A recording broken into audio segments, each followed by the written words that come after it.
할렐루야. 오늘은 6월 16일 화요일입니다. 오늘도 정심의 예배를 통해 경건의 일상을 살아가시는 우리 큰민음신교회 모든 성도님들을 사랑하고 축복합니다. 다 함께 사도신경으로 우리의 신앙을 고백하며 하나님 앞에 나아가겠습니다. 전능하사 천지를 만드신 하나님 아버지를 내가 믿사오며 그 외아들 우리 주 예수 그리스도를 믿사오니 이는 성령으로 잉태하사 동정녀 마리아에게 나시고 본디오 빌라도에게 고난을 받으사 십자가에 못 박혀 죽으시고 장사한 지 사흘 만에 죽은 자 가운데서 다시 살아나시며 하늘에 오르사 전능하신 하나님 우편에 앉아 계시다가 저리로서 산자와 죽은 자를 심판하러 오시리라. 성령을 믿사오며 거룩한 공회와 성도가 서로 교통하는 것과 죄를 사하여 주시는 것과 몸이 다시 사는 것과 영원히 사는 것을 믿사옵나이다. 아멘. 다 함께 찬송가 171장 찬양하시겠습니다.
오늘 하나님께서 우리에게 주시는 말씀은 고린도전서 15장 35절로 49절까지의 말씀입니다.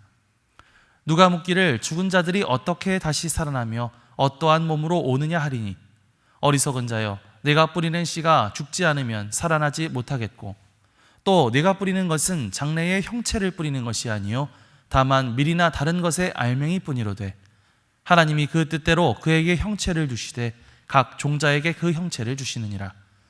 육체는 다 같은 육체가 아니니 하나는 사람의 육체요, 하나는 짐승의 육체요, 하나는 새의 육체요, 하나는 물고기의 육체라. 하늘에 속한 형체도 있고 땅에 속한 형체도 있으나 하늘에 속한 것의 영광이 따로 있고 땅에 속한 것의 영광이 따로 있으니, 해의 영광이 다르고 달의 영광이 다르며 별의 영광도 다른데 별과 별의 영광이 다르도다. 죽은 자의 부활도 그와 같으니 썩을 것으로 심고 썩지 아니할 것으로 다시 살아나며, 욕된 것으로 심고 영광스러운 것으로 다시 살아나며, 약한 것으로 심고 강한 것으로 다시 살아나며, 육의 몸으로 심고 신령한 몸으로 다시 살아나나니, 육의 몸이 있은즉 또 영의 몸도 있느니라. 기록된 바 첫사람 아담은 생명이 되었다 함과 같이 마지막 아담은 살려주는 영이 되었나니, 그러나 먼저는 신령한 사람이 아니요 육의 사람이요 그 다음에 신령한 사람이니라. 첫사람은 땅에서 났으니 흙에 속한 자이거니와 둘째 사람은 하늘에서 나셨느니라. 무릇 흙에 속한 자들은 저 흙에 속한 자와 같고 무릇 하늘에 속한 자들은 저 하늘에 속한 이와 같으니, 우리가 흙에 속한 자의 형상을 입은 것 같이 또한 하늘에 속한 이의 형상을 입으리라. 이는 하나님의 말씀입니다. 아멘. 할렐루야. 오늘도 말씀을 듣는 여러분의 심령 속에 성령님의 감동이 함께하여 주시기를 주님의 이름으로 간절히 축복합니다. 사도 바울은 고린도전서 15장에 들어서면서 복음의 핵심이라고 할 수 있는 예수 그리스도의 부활을 강력히 선포했습니다. 예수님의 부활은 수많은 목격자가 있었던 역사적인 사건이었고, 만약 그리스도의 부활이 없다면 우리의 믿음도 헛되고 우리는 여전히 죄 가운데 있을 것이라고 경고했습니다. 그리스도께서 부활의 첫 열매가 되셨기 때문에 그를 믿는 우리도 역시 예수님과 같이 반드시 부활하게 될 것이다 라고 하는 부활의 확실성을 분명히 이야기했습니다. 그런데 사도 바울의 말처럼 부활이라는 것이 정말 우리에게 나타날 일이라고 한다면 우리에게는 또 현실적인 궁금증이 하나 생기게 되죠. 그렇다면 실제로 죽은 사람이 어떻게 다시 살아날 수 있으며 그때는 그 부활한 사람은 어떠한 모습을 하고 있는가, 이런 질문이 생길 수가 있습니다. 여러분, 죽은 사람이 다시 살아나는 모습은 과연 어떤 모습일까요? 요즘 드라마나 영화에서 나오는 것 같은 그런 좀비 같은 모습일까요?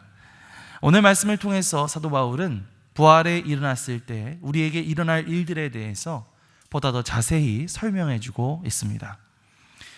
이제 고린도 교회 교인들이 가졌던 질문, 죽은 사람들이 다시 부활하게 되었을 때 그들은 과연 어떠한 모양의 몸을 입고 있을까? 이런 궁금점에 대해서요, 사도 바울은 이렇게 대답하고 있습니다. 36절에서 38절입니다. 어리석은 자여, 내가 뿌리는 씨가 죽지 않으면 살아나지 못하겠고 또 내가 뿌리는 것은 장래의 형체를 뿌리는 것이 아니요 다만 밀이나 다른 것의 알맹이 뿐이로되, 하나님이 그 뜻대로 그에게 형체를 주시되 각 종자에게 그 형체를 주시느니라. 사도 바울은 궁금해하는 교인들에게 씨앗에 담겨있는 자연의 법칙을 통해서 설명을 해주고 있습니다. 우리가 땅에 씨앗을 뿌리면 그 심겨진 씨앗은 그냥 계속 그대로 남아있지 않죠. 씨앗이 땅에 묻힌 뒤에 그 단단했던 껍질이 썩고 죽어지는 과정을 거쳐야만 비로소 그 안에서 새로운 생명이 싹트고 자라날 수 있습니다. 만약 이 씨앗이요 죽기를 거부하고 알갱이 그대로 남아있으려고 한다면 어떻게 될까요? 그 씨앗은 영원히 푸른 잎과 풍성한 열매를 맺을 수 없게 될 것입니다. 하지만 그렇게 해서 씨앗이 껍질을 뚫고 싹을 틔워서 점점점 자라나게 되면 그 식물은 씨앗이었을 때와는 전혀 다른 모습으로 바뀌어지게 됩니다. 처음에 땅에 심을 때는 밀 한 알 혹은 작은 씨앗 하나를 심게 되지만 거기에서 나오는 것들은 어떤 것들이죠? 아름다운 줄기가 나오게 되고요, 그 다음에 아름다운 꽃이 피게 되고요, 어떤 나무와 같이 단단한, 크고 엄청나게 단단한 나무와 같은 모습으로 점점 변하게 됩니다. 이런 놀라운 변화는요, 어떤 인간의 계산이 아니라 오직 하나님의 주권과 하나님의 뜻에 따라서 각 종자에게 알맞은 형체로 주어지는 창조의 신비다, 이렇게 말씀드릴 수 있을 것 같습니다. 바울이 말해준 이 씨앗의 비유를 통해서요, 우리는 부활 이후의 모습도 상상해 볼 수가 있을 것 같습니다. 우리가 부활하게 되었을 때 우리들의 모습은 어떤 모습일까? 그런 우리들의 모습은 예전에 죄 많고 연약했던 그런 모습들이 똑같이 연장되거나 다시 재생되는 수준은 아닐 것이다 라는 거죠. 부활이라고 하는 것은 차원이 다른 새로운 창조의 영역입니다. 우리가 현재 입고 있는 육체는 마치 씨앗과 같죠. 장차 다가올 영광스러운 부활의 몸을 위한 씨앗과 같은 것입니다. 이 씨앗이 죽음이라는 과정을 거치게 됐을 때 그때 거기에서 싹이 나오게 되고 줄기가 자라게 되고 가지가 뻗게 되고 정말 너무나 멋진 아름드리 나무로 자라나게 되는 것처럼 우리의 육체 역시요, 죽음이라고 하는 그 과정을 거치게 될 때 하나님이 예비하신 전혀 다른 차원의 완벽하고 영광스러운 모습으로 그렇게 변하게 될 것이라는 거죠. 그렇기 때문에 그런 관점에서 봤을 때 이 죽음이라고 하는 것은 모든 것이 소멸되고 끝나는 것이 아니라 가장 아름다운 장래의 모습으로 거듭나기 위한 하나님의 신비한 통로다, 이렇게 말씀드릴 수 있을 것 같습니다. 여러분, 이렇게 생각하면 이 말씀은 오늘을 살아가는 우리에게 참 큰 위로와 소망을 주는 말씀이 될 수 있을 것 같아요. 우리는 살아가면서 매일매일 이 육체의 한계를 경험하게 되죠. 몸 상태가 여러분 어제 다르고 오늘 다르지 않으신가요? 세월이 흐를수록 우리는 계속되는 각종 질병이라든지 노화 앞에서 무력감을 느끼게 되죠. 그리고 결국 죽음이라고 하는 거대한 벽을 마주하게 되는데요. 하지만 세상 사람들과 그리스도인들이 좀 다른 점이 있다면 바로 이 죽음을 바라보는 시선의 차이죠. 세상 사람들은 죽음이라고 하는 것은 그저 절망의 끝이다, 모든 것이 끝나는 것이다, 이렇게 생각을 하겠지만 부활의 신비를 아는 우리에게 있어서 죽음이라고 하는 것은 또 다른 삶을 위한 씨앗을 심는 그런 행위로 바라볼 수 있다는 것입니다. 여러분, 지금 여러분들 가운데 몸이 아프고 참 연약하다고 느끼시는 분들이 있으시죠? 세월의 무게 앞에서 정말 기력이 쇠하여 낙심하고 계시는 분 있으십니까? 여러분, 기억하십시오. 지금 우리는 장차 거두게 될 찬란한 형체를 위해서 잠시 땅에 심겨지는 과정을 겪고 있을 뿐입니다. 우리가 겉으로는 초라한 알갱이 같은 모습일지라도요, 우리 안에는 예수 그리스도라고 하는 생명의 DNA가 심겨져 있죠. 그렇기 때문에 여러분, 이 땅을 살아가면서 점점 쇠해지는 것들에게 마음을 빼앗겨서 거기에 너무 절망하지 마시기 바랍니다. 나중에 하나님의 뜻 안에서 가장 아름다운 모습으로 우리를 살리실 그 창조의 하나님을 신뢰하시기 바랍니다. 그렇게 장래의 영광을 기대하면서 소망을 품고 오늘 하루를 살아낼 수 있는 저와 여러분들이 되시기를 주님의 이름으로 간절히 축원합니다. 이렇게 바울은 씨앗의 비유에 이어서요, 또 우리가 보면서 살아가고 있는 이 세상의 다양한 육체와 형체들을 통해서 앞으로 부활의 몸이 가지게 될 영광이 얼마나 차원이 다른 영광인지를 설명해 주고 있습니다.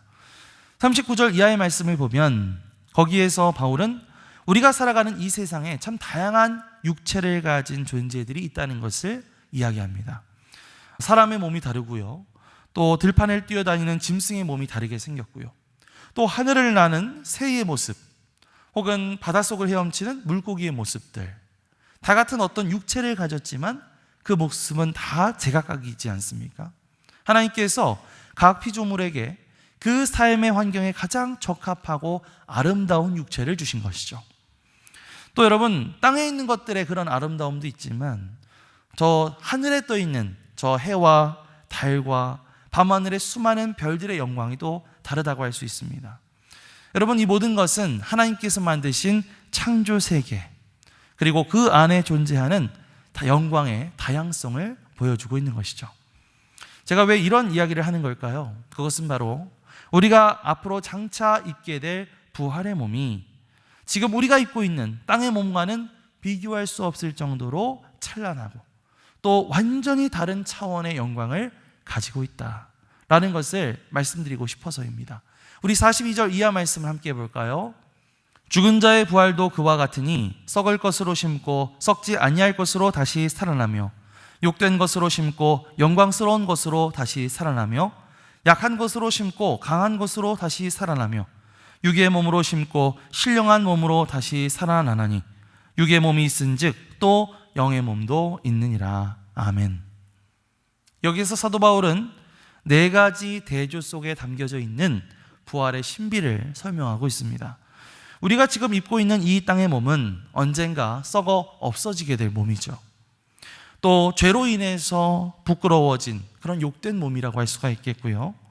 또 작은 바이러스 혹은 질병 하나에도 쉽게 무너지게 되는 연약한 육체의 모습입니다. 그러나 우리가 다시 부활하게 될 때, 다시 살아나게 될 때의 그 부활의 몸은 어떨까요?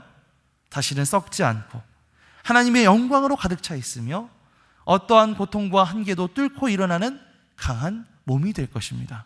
한마디로 말하면 시간, 공간, 질병과 슬픔의 제한을 완벽히 뛰어넘는 신령한 몸, 곧 영의 몸을 입게 될 것이다 라는 사실이죠. 사랑하는 성도 여러분, 이 말씀은 오늘을 살아가는 우리에게 우리의 육체를 바라보는 완전히 새로운 안목을 제시하고 있습니다. 우리는 이 땅을 살아가면서요, 끊임없이 어떤 상대방의 육체적인 조건을 가지고 그 사람을 판단하고 혹은 그런 기준들을 가지고 내 자신을 얽매일 때가 참 많지 않습니까?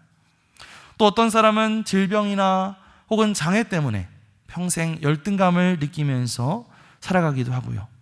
또 어떤 사람은 거울을 보면서 왜 이렇게 나이가 들었냐, 이 눈가에 주름 자글자글한 거 봐, 막 이러면서 점점 마음에 들지 않는 외모 때문에 자신감을 잃어버리기도 합니다. 세상은 끊임없이 더 젊고 더 건강하고 더 아름다운 그런 땅의 몸을 가져야 한다고 우리를 압박하고 있죠. 하지만 여러분 기억하십시오. 지금 우리가 입고 있는 이 몸은 이 땅이라고 하는 환경에 맞추어서 잠시 빌려 입은 옷과 같은 것입니다. 우리의 영원한 모습은 아니죠. 하나님께서 우리를 위해서 예비하신 진짜 몸은 해와 달과 별의 영광이 다 다른 것처럼 지금도 지금의 연약함과 부끄러움을 흔적도 없이 덮어버릴 만큼 찬란한 그런 신령의 몸일 것이다 라는 것입니다. 그렇기 때문에 여러분 더 이상 이 땅에서의 어떤 땅의 기준에 얽매여서 자기 자신을 부끄러워하거나 또 다른 사람들의 외적인 모습만 보고 괜히 비교하면서 낙심해하지 마시기 바랍니다. 비록 지금 우리의 육체는 약하고 썩어질 것 투성이 같아 보일지라도 우리에게는 장차 우주보다 찬란하게 빛날 하늘의 영광이 약속되어 있기 때문이죠. 우리가 이 약속을 믿는다면 오늘 내게 주어진 이 육체의 한계 속에서도 주눅들지 않고 당당하게 살아갈 수 있을 줄 믿습니다. 이 찬란한 신령한 몸이 되는 영광을 바라보면서 땅의 한계를 뛰어넘어서 날마다 하나님 앞에 기쁨으로 나아갈 수 있는 저와 여러분들이 되시기를 주님의 이름으로 간절히 축원합니다. 자, 그렇게 사도 바울은요, 그렇게 씨앗의 비유와 또 하늘의 영광을 넘어서 정말 이제 인류 역사를 관통하는 거대한 두 명의 인물을 비유하면서 결론 짓고 있습니다. 45절에서 47절을 함께 보겠습니다.